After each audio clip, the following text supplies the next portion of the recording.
Alors, salut tout le monde. En fait, voilà, je fais jamais de vidéos. Bah, ceux qui me connaissent le savent très bien que c'est pas du tout mon genre.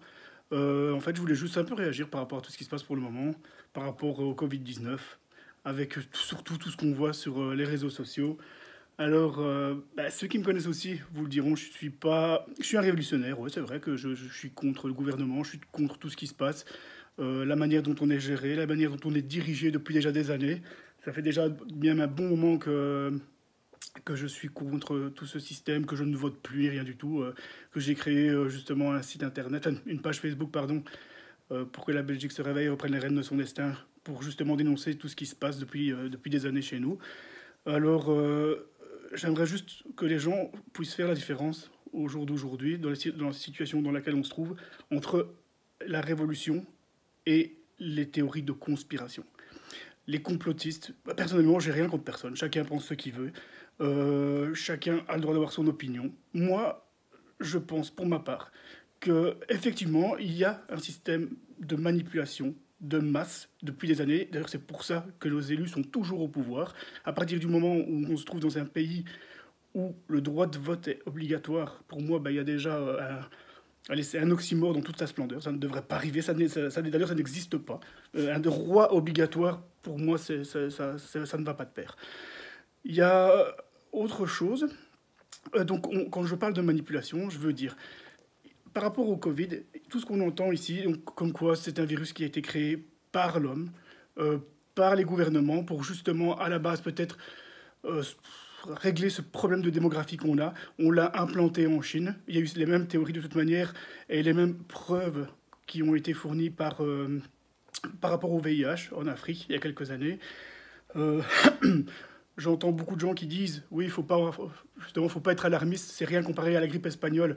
Faut pas oublier une chose, c'est que la grippe espagnole c'était en 1918, juste après la Première Guerre mondiale. Allez, je veux dire, l'état d'hygiène et était déplorable. Les conditions sanitaires étaient déplorables à l'époque, à la sortie d'une guerre mondiale, ce qui est logique. On ne peut pas comparer ça avec le coronavirus d'aujourd'hui. Maintenant, par rapport aux guerres, n'oubliez pas qu'à l'époque, quand l'économie allait mal, quand tout allait mal, que les dirigeants n'arrivaient plus à justement manipuler les peuples et les foules, qu'est-ce qui s'est passé? C'est chaque fois passé des guerres.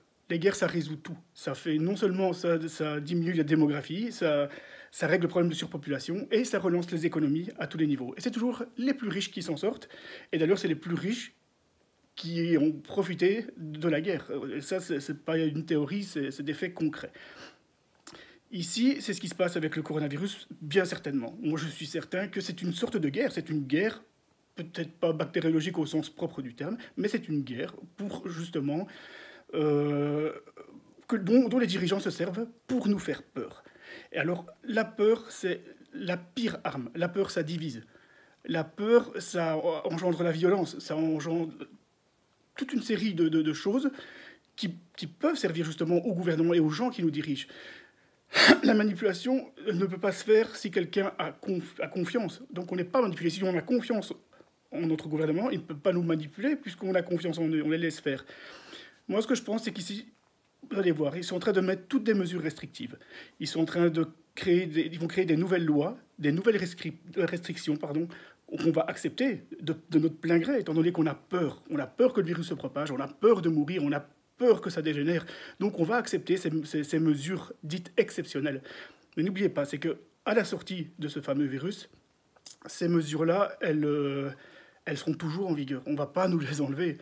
Et quand on va dire oui, moi je veux plus de ces mesures-là, non, c'était que pendant le virus, ben, on va dire mais ça se passe pas comme ça. Les lois on les a créées, on les laisse, elles vont être ratifiées, elles vont passer au moniteur belge, elles vont être effectives. Ce ne sont pas des lois qui vont être faites, ni des restrictions d'urgence par rapport au virus. Ça va être des lois qui vont être établies.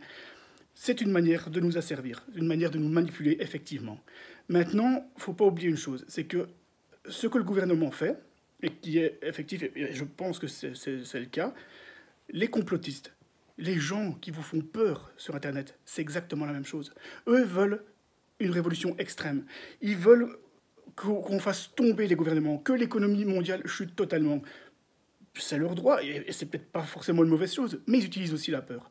Et quand on entend des théories comme quoi il y aurait des brevets qui ont été faits, comme quoi ce ne serait pas vraiment un virus, qu'il ne faut pas avoir peur, qu'on fait ça pour qu'on reste chez nous, et pour toute une série de raisons, j'en ai entendu des choses, mais c'est aberrant.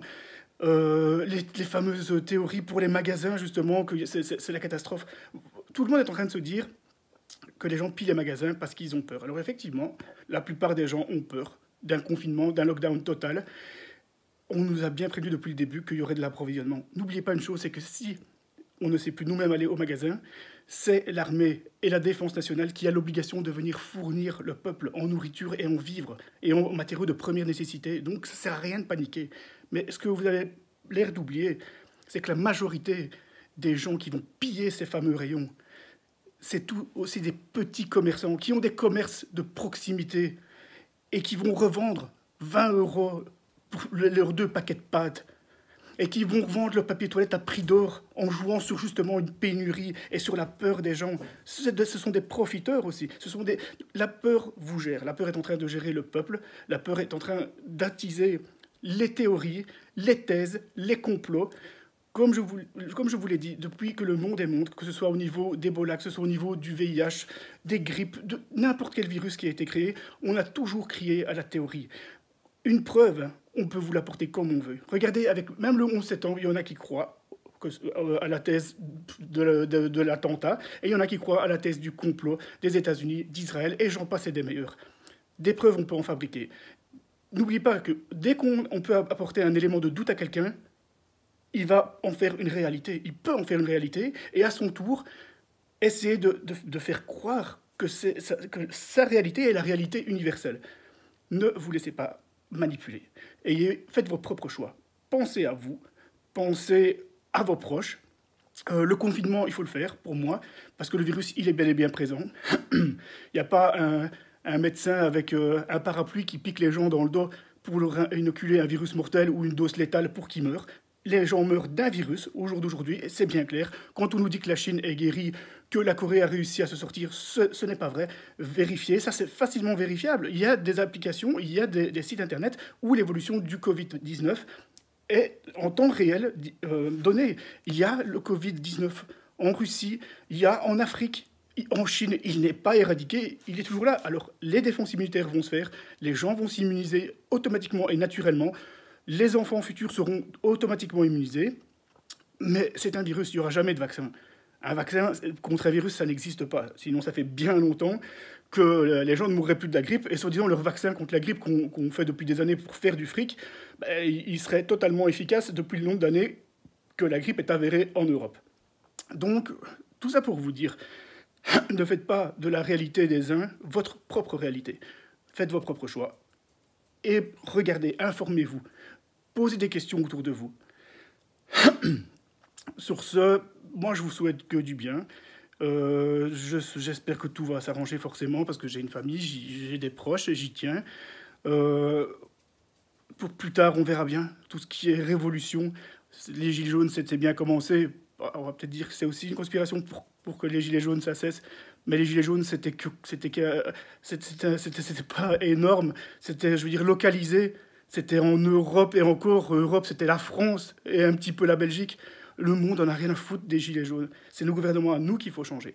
Et c'est pas en votant, ça je vous le dis, ce n'est pas en votant qu'on va changer les choses. C'est en se rebellant, en faisant une révolution, en faisant de la désobéissance civile, mais de manière intelligente et de manière respectueuse et non violente. Donc, sur ce, je voulais juste vous donner mon opinion à moi. Ce ne sera peut-être pas la vôtre. N'en faites pas la vôtre si vous n'y croyez pas, mais c'est pas une réalité, ce n'est pas une vérité. C'est ma vérité, ma réalité à moi.